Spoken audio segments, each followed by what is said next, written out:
এত মজার আর এত দামি একটা ইলিশ মাছ মানুষ কীভাবে যেন কাটে তেরা বেঁকা লোলা করে, যা দেখলে অসহ্য লাগে। আজ আমি আপনাদেরকে পারফেক্টভাবে ইলিশ মাছ কাটা শেখাবো, চলুন দেখে নেই। এখানে আমি 1.5 কেজি ওজনের একটা ইলিশ মাছ নিয়েছি, আর এই ইলিশ মাছটা প্রাণ কোম্পানি থেকে এখানে সাপ্লাই দিয়ে থাকে। তবে সবসময় খুব ভালো মাছ পাওয়া যায় না, মাঝে মধ্যে পাওয়া যায়, আর যখন পাওয়া যায় তখন আমি 2টা 3টা বা তারও অধিক করে কিনে রাখি। বিশেষ করে বাংলাদেশে যখন সিজন থাকে তখন এই মাছটা বেশি পাওয়া যায়, নর্মালি এখানে পাওয়া যায় না, তখন প্রচুর পরিমাণে পাওয়া যায়। তো মাছটাকে আমি কিন্তু অফ ক্যামেরায় কিন্তু মানে আঁশটা ছাড়িয়ে নিয়েছি, আর এই মাছের ওজন ছিল 1.5 কেজি। তো সেই অনুপাতে আমি আজকে মাছটাকে কেটে নিব। তো আজকে আমি মাছটাকে বটি দিয়ে কাটবো, কারণ আমরা বাঙালিরা যেহেতু বটি দিয়ে মাছ কাটি, আর সাধারণত দেখা যায় আমি এখানে ছুরি বা কাঁচি দিয়ে কাটি, তো সেই হিসেবে অভ্যাস হয়ে গেছে। বটি আমার এখানে খুব ভালো বটি নেই, ছোটো একটা বটি আছে, সেটা দিয়েই কেটে নিচ্ছি। তো মাছটাকে প্রথমে কিন্তু আমি 3টা খণ্ড করে নিয়েছি, এবার মাঝখান বরাবর আরেকটা খণ্ড করে নিচ্ছি। যেহেতু এটা 1.5 কেজি ওজনের মাছ ছিল, তো 2টা ভাগ করছি। আপনারা চাইলে এটাকে এক সাইজ করেও কাটতে পারেন। এবার 1 ইঞ্চি অন্তর অন্তর এভাবে করে মাছটাকে কেটে নিতে হবে। খুব বেশি মোটাও না, পাতলাও না, জাস্ট ফ্যামিলি সাইজটাই আমি করতেছি। আর এই সাইজটা আপনারা আপনাদের পছন্দ মতো ছোটো বা বড় করে করে নিতে পারবেন।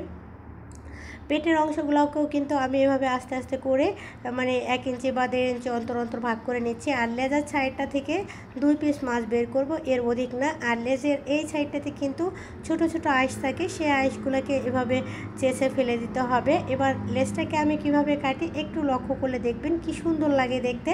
কিন্তু অনেকে আছে এই লেজটাকে সরাসরি কাটে, যা দেখতে একদমই ভালো লাগে না।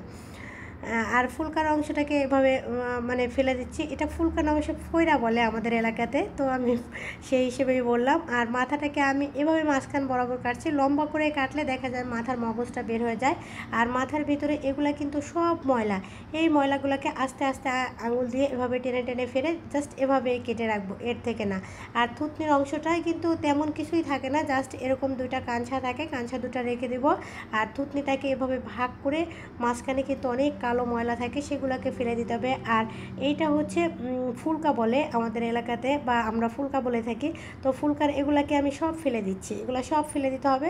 আর এর উপরেও কিন্তু একটা এরকম পরত থাকে, সেই পরতটাকেও কিন্তু এভাবে টেনে টেনে আস্তে আস্তে করে তুলে তুলে ফেলে দিতে হবে। তাহলে কিন্তু আপনার ফুলকাটা একদম অরিজিনাল হবে। আর এর ভিতরে কিন্তু প্রচুর বালু থাকে, ধোয়ার সময় এগুলো সব ফেলে দিতে হবে।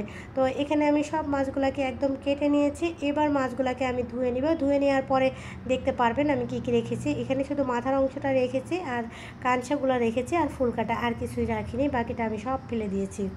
আর এবার মাছের মধ্যে আমি কিছুটা পরিমাণ হলুদের গুঁড়া, কিছুটা লাল মরিচের গুঁড়া, আর হচ্ছে লবণ, সাথে কিছুটা দিয়ে দিব সরিষার তেল। এটা একদম প্রাণ কোম্পানির খাঁটি সরিষার তেল, যেটা কিনা একদমই ভালো না, এখানে পাওয়া যায়, কিন্তু না পাওয়া শর্তে এটাই নিয়ে নেই আমি সবসময়। কী আর করবো, বাঙালি বলে কথা, সরিষার তেল খেতেই হবে ইলিশ মাছে। তো এবার মাছগুলোকে খুব ভালো করে মেখে নিব। আর এই মাছগুলোকে মেখে নেওয়ার পরে বক্সে ভরে আমি ডিপ ফ্রিজে সংরক্ষণ করব। আজকে যতটুকু লাগে এখান থেকে আমি ভেজে নিব, বাকিটা সব ডিপ ফ্রিজে সংরক্ষণ করব। যেহেতু দেখা যায় নর্মালি ইলিশ মাছটা কেটে রেখে দিলে কিন্তু 2, 4, 5 দিন বা 1 সপ্তাহ পরে কেমন একটা গন্ধ আসে। বাট এভাবে যদি আপনি ইলিশ মাছ একদম হলুদ, তেল, লবণ, মরিচ দিয়ে মেখে রেখে দেন, এটা 1 মাস থেকে 1.5 মাস পর্যন্ত মাছটা ভালো থাকে, কোনো গন্ধ আসে না। ঠিক এভাবে এয়ারটাইট কন্টেনারে রাখতে হবে। আমি একটা আইসক্রিমের বক্সে রেখেছি নিয়েছি, এটার মধ্যে আমি সংরক্ষণ করব। আর বাকি যতটুকু লাগে ততটুকু পরিমাণ আমি ভেজে নেব। আর এটা কিন্তু এখন এভাবেই সংরক্ষণ করে রেখে দিব। তো আজ এ পর্যন্তই। সবাই অনেক বেশি ভালো থাকবেন। আল্লাহ হাফেজ।